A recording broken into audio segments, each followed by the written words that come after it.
Hola, muy buenas tardes.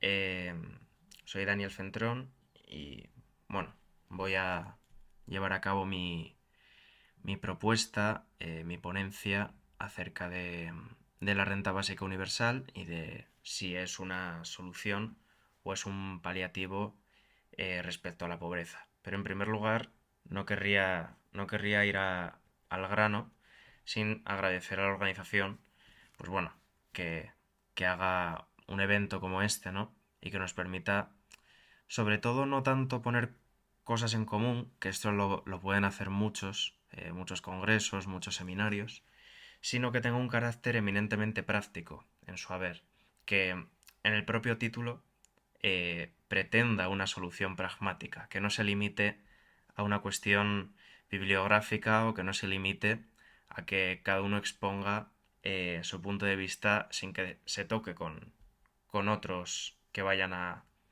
hacer una ponencia, ¿no?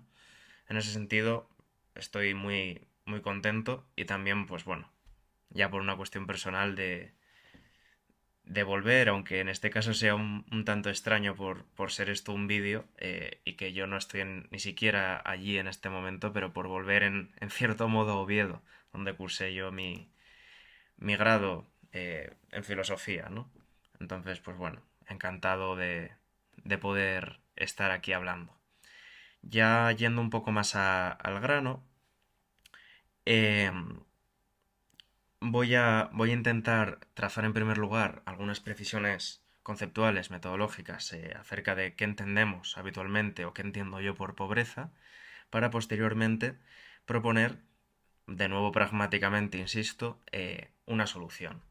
Una solución que no se puede limitar a cómo la entendemos, a cuestiones meramente puntuales y excesivamente concretas, sino que tiene que ser una solución eh, que se plasme en la realidad, ¿no? En la realidad más explícita. En este sentido, pues analizaré eso, si la renta básica universal es realmente la solución, una solución que pueda hacer, digamos, al capitalismo positivo, o, sin embargo, es solamente un parche, es una medida reformista, es una medida que necesita de ir mucho más allá para solucionar el tema de la pobreza, o al menos para hacerlo en el marco capitalista. Em, para empezar, claro, habría que ver qué es lo que entendemos por pobreza. Seguramente no haya dos personas en este congreso que la entendamos igual exactamente, aunque siempre habrá puntos en común. Y querría empezar, si se me permite, citando a Monreal, ¿no? A un texto bueno, es muy pertinente ya por el título, ¿no? Que se llama Ser pobre y que lo leí hace unos años, casi al poco de salir el texto. Y ciertamente me parece que es una buena introducción para ver un poco lo que quiero explicar con esta inestabilidad de la noción de pobreza, ¿no? Cito textualmente. Decía Monreal. Así que, cuando aterricé en La Habana con mi mochila, a mis 19 años, queriendo absorber el mundo de la revolución que mantenía vivo mi sueño de la utopía, vi como una oportunidad que nada más llegar me asaltaran, cuchillo en mano, y me robaran todo el dinero que llevaba para mi aventura. No importaba, viviría sin recursos durante toda mi estancia en el país. Como un pobre, seguramente pensé con ese romanticismo idiota que te da la juventud. Podríamos pensar en cuál es la pertinencia de este fragmento concretamente. Para mí lo tiene en varios sentidos. En primer lugar, porque yo iba a estudiar un año de mi carrera en Cuba, la mitad en La Habana y la mitad en Las Tunas, y yo leí ese texto en ese momento, ¿no? En el que yo aún pensaba que lo iba a poder hacer. El COVID frustró mis expectativas porque no permitieron la entrada a la isla para estudiantes ni casi para nadie. Pero esta cuestión, ya con un cariz pragmático, y muy pragmático en tanto vivencia personal, sí que la sentí como muy mía. Lo sentí como si Monreal en cierto sentido me estuviese golpeando a mí mientras escribía, ¿no? ¿Por qué? Porque claro, un estudiante de filosofía que se va un año a Cuba puede en cierto modo ser visto em, como alguien que quiere eh, conocer aquello que teoriza desde dentro, ¿no?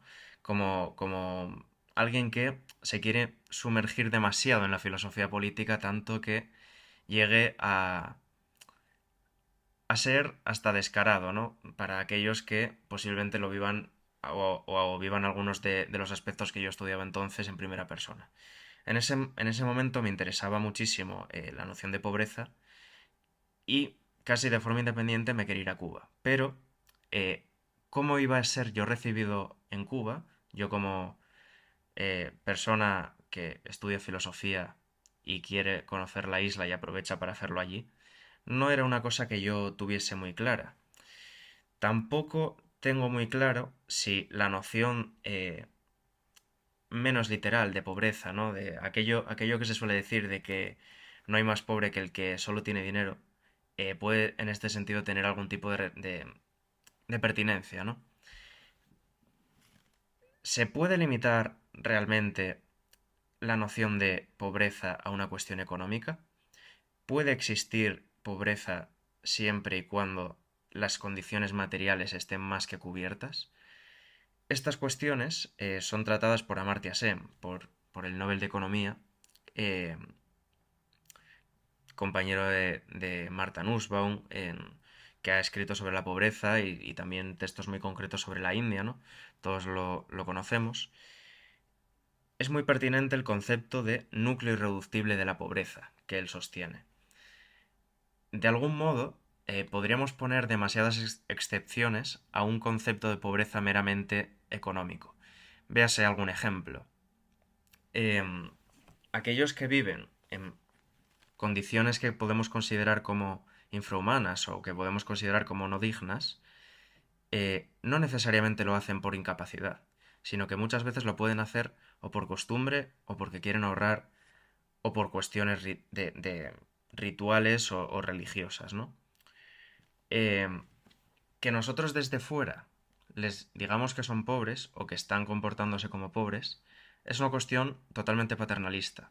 Y de hecho es totalmente fuera de lugar, no tiene cabida, ¿no? ¿Cuál es la parte importante en el estudio de la pobreza que hace Amartya Sen? Lo relevante para saber, o al menos para delimitar en qué casos tiene que haber una injerencia externa respecto a la pobreza, sería aquellos en los que no existe capacidad de escapar de ella. Mientras consideremos que una persona vive en condiciones no dignas, mientras consideremos que vive en condiciones infrahumanas, pero puede, si esta persona quiere, tener una salida, si lo que esta persona hace es totalmente voluntario, nosotros no tenemos ningún derecho a decir lo que tiene que hacer. Alguien puede ser rico y puede dormir en una cama rota, porque prefiere ahorrar o porque se conforma y no necesita grandes lujos. La noción de pobreza, a su vez, tiene mucho más que ver, a mi entender, o al menos en la praxis, con la noción de desigualdad. Tuve el placer este curso de cursar una asignatura de máster con Jerónimo Ríos, un gran experto en cuestiones de geopolítica y concretamente en los estudios acerca de el porqué del terrorismo o el porqué de algunos casos de terrorismo. Y una de las cosas que nos explicó es cómo no tiene tanto que ver el terrorismo con una condición de pobreza absoluta, de pobreza extrema, como con una noción de desigualdad. El terrorismo se da sobre todo en países en los que hay una parte de la población que vive por encima de las posibilidades que posiblemente nosotros tengamos y otra que vive muy por debajo. Esa noción de desigualdad, esa idea de desigualdad, es totalmente crucial para que una parte se revele frente a la otra. Algo que no ocurre si todos están en una misma situación de pobreza, ¿no? Lo mismo puede ocurrir si siguen diferentes tradiciones que les llevan a no salir de lo que desde fuera entendemos como pobreza, ¿no? Existen muchos casos en los que podemos considerar que condiciones infrahumanas, que condiciones de vida no buenas, se escapan de la pobreza o al menos de la capacidad de vivir una vida buena, siempre que esto sea problematizado, ¿no? Por eso, mi propuesta, y con esto pretendo finalizar, no me extenderé mucho más, eh, la idea que pretendo defender, la solución que yo mantengo, siempre como parche, nunca como algo que vaya a finalizar, sería la renta básica universal.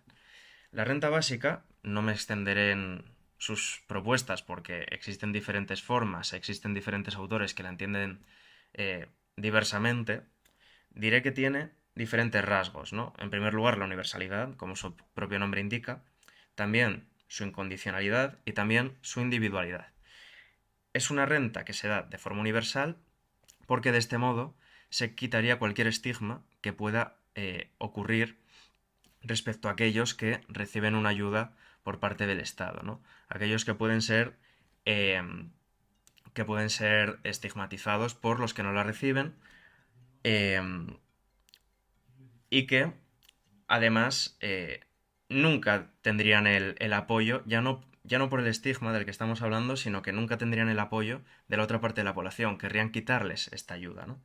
Además tendría que ser incondicional, no tendría que haber unos baremos para ver si van a recibir o no van a recibir esta ayuda.